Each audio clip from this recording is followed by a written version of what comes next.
అందరికీ నమస్తే అండి. Welcome to law saves channel.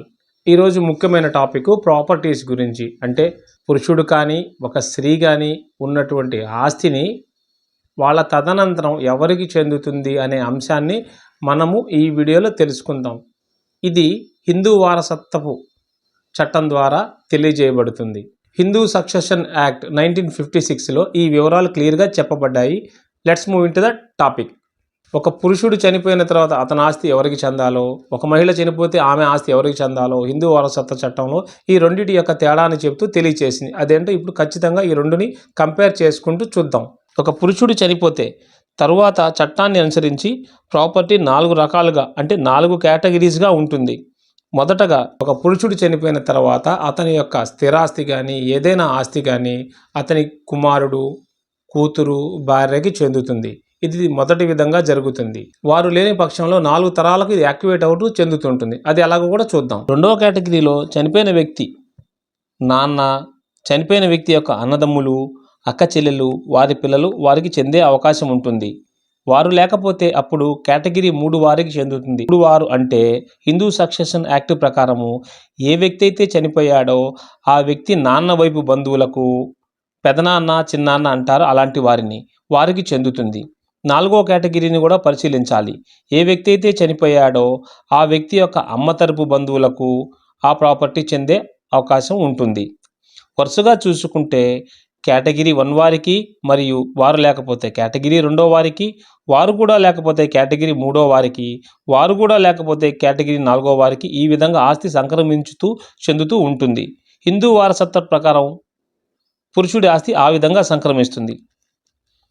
Hindu వారసత్వ చట్టంలోని సెక్షన్ 29 ప్రకారము ఎవరూ లేకపోతే ఆ ప్రాపర్టీ ప్రభుత్వానికి చెందుతుంది. ఇది పురుషుడి ఆస్తి సంక్రమణ విధానం ఈ విధంగా ఉంటుంది ఫ్రెండ్స్. ఇక రెండవది మహిళ యొక్క ఆస్తి. ఒక మహిళ యొక్క ఆస్తి ఎలా చెందుతుందో చూద్దాం. ఒక మహిళకి పూర్వీకుల నుండి ఆస్తి సంక్రమిస్తే దాన్ని కష్టార్జితంగా పరిగణించవచ్చు. ఆమెకి గిఫ్ట్ రూపంలో వచ్చినా కూడా దాన్ని కష్టార్జితంగా పరిగణించవచ్చు. ఒక మహిళకి మ్యారేజ్ చేసే సమయంలో కొంత ప్రాపర్టీ వచ్చినట్లయితే దాన్ని కూడా కష్టార్జితంగానే పేర్కొనవచ్చు. మరియు మహిళ కష్టపడి సొంతంగా తామే సంపాదించుకుంటూ ఉన్నట్లయితే దాన్ని కూడా కష్టార్జితంగానే పరిగణిస్తుంటారు. ఇటువంటి మహిళ చనిపోయినప్పుడు మొదటగా ఆమె యొక్క ప్రాపర్టీ తన పిల్లలకు, భర్తకు సంక్రమిస్తుంది.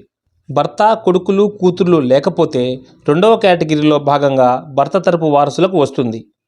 భర్త తరపు వారసులు కూడా ఎవరూ లేకపోతే ఆ చనిపోయిన మహిళ తల్లికి, తండ్రికి చెందుతుంది. ఒకవేళ తల్లిదండ్రులు కూడా లేని పక్షంలో అప్పుడు ఆ మహిళ యొక్క తల్లి తరపు వారసులకు చెందుతుంది. తల్లి తరపు వారసులు కూడా లేకపోతే తండ్రి తరపు వారసులకు చెందుతుంది. ఈ విధంగా మహిళకు సంబంధించినటువంటి ఆస్తి కూడా ఈ విధంగా సంక్రమిస్తుంది. హిందూ వారసత్వ చట్టంలో ఎవరికి ఆస్తి చెందాలనే విషయాలు స్పష్టంగా తెలియపరచడం జరిగింది. ఈ చట్టం ద్వారా సెక్షన్ 29లో ఎటువంటి బంధువులు ఎవరూ లేని పక్షంలో అటువంటి ఆస్తి ప్రభుత్వానికి మాత్రమే చెందుతుంది. ప్రభుత్వం దాన్ని తీసుకోవడం కూడా జరుగుతుంది. చట్టపరంగా ఎవరు లేరు కాబట్టి పురుషుడిదైనా మహిళదైనా ఎవరిదైనా చట్టం ఈ విధంగానే తీసుకోవడం జరుగుతుంది చట్ట ప్రకారంగా. ఒకవేళ ఒక వ్యక్తి చనిపోయే సమయానికి ఎటువంటి వీలునామా రాయకుండా చనిపోతే అటువంటి సందర్భాల్లో కూడా చట్టాన్ని అనుసరించి ఆ ఆస్తిని వారికి ఎవరు బంధువులు లేని పరిస్థితిని గమనించి పరిశీలించి అది కూడా ప్రభుత్వం వారు తీసుకోవడం జరుగుతుంది. ప్రభుత్వం వారికి చెందుతుంది. ఇది సెక్షన్ 29 ప్రకారం చెప్పబడినటువంటి అంశము. ఫ్రెండ్స్, ఈ వీడియోలో సింపుల్ ఆస్తి వ్యవహారాలని వివరించడం జరిగింది. వీడియో నచ్చినట్లయితే లైక్ చేయండి, షేర్ చేయండి, సబ్స్క్రైబ్ చేయండి, అందరికీ అవగాహన కలిగించండి. నెక్స్ట్ వీడియోలో మరో టాపిక్తో కలుద్దాం. Thank you for watching. See in the next video.